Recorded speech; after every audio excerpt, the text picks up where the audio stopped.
Nelson later finds out he was a Navy sailor. He comes back with a glass of water and a little white pill. And he says, here, take this. It's an Advil, it's a Motrin, whatever. You'll feel better in the morning. What happened next was a bit of a blur. So I lay down to try to go to sleep. And he comes over and he touches my leg and he says, is it okay if I touch you? And I say, no. And I black out at that point. And I have moments of consciousness where I can feel what's going on, and the best way to describe it is a vegetative state. You can feel what's happening, you can hear what's going on, but you can't speak, you can't see, you can't move. Nelson's story is not unusual.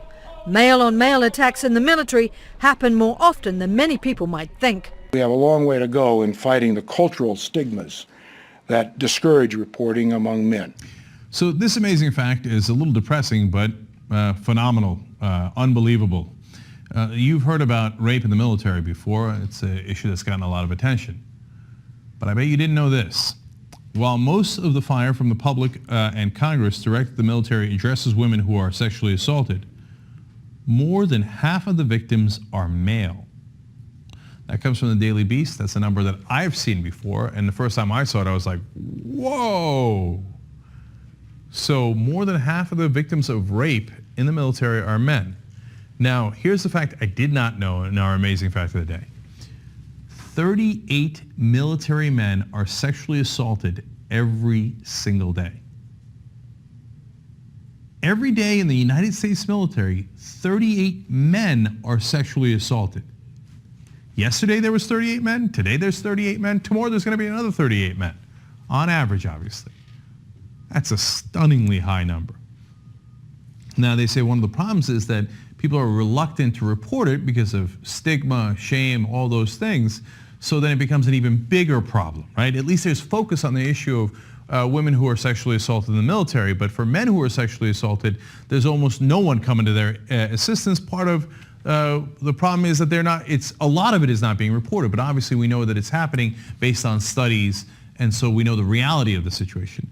Now, just one last thing here. Veterans Affairs psychologist James Asbrand added something that I don't fully agree with. He said, one of the myths is that perpetrators identify as gay, which is by and large not the case. It's not about the sex, it's about power and control. Well, okay, so I'm sure that it's about power and control, so I agree with the latter half. But you have to have minimal sexual attraction. See, the mistake that people make is a person who's either gay or they're straight. Okay, well, they say they're not gay, even though they just had gay sex with a guy.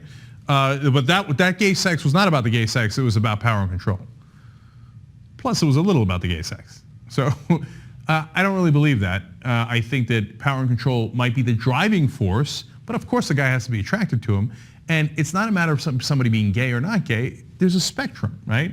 So that guy might also do it to a woman because he might be bisexual. He might only be, as goofy as the language around this is, but 20% gay. Or he's attracted to men 20% of the time, however you want to phrase it, right? But he's obviously attracted enough to finish the act, right? And so there's no sense in like just going over the top and like, no, it's not gay, it's not gay. And they do this about sex, about rape too. No, it's not about the sex. Well, yeah, it's about power primarily, but it is a sex act. So it's a weird thing to try to brush that away. So either way, these are amazing numbers, and we should absolutely do something about rape and sexual assault in the military when it comes to women, but also when it comes to men, because even more men are affected. لمزيد من التواصل مع قناة شؤون عربية يرجى الاشتراك ومتابعة الحسابات التالية. تابعونا على موقع تويتر. اشترك الآن في قناة اليوتيوب. تابعونا على الفيسبوك. تابعونا على جوجل بلس. تابعونا على انستغرام. بادر بالاشتراك في هذه المواقع كي تحصل على كل جديد. وشكرا لمتابعتكم قناة شؤون عربية.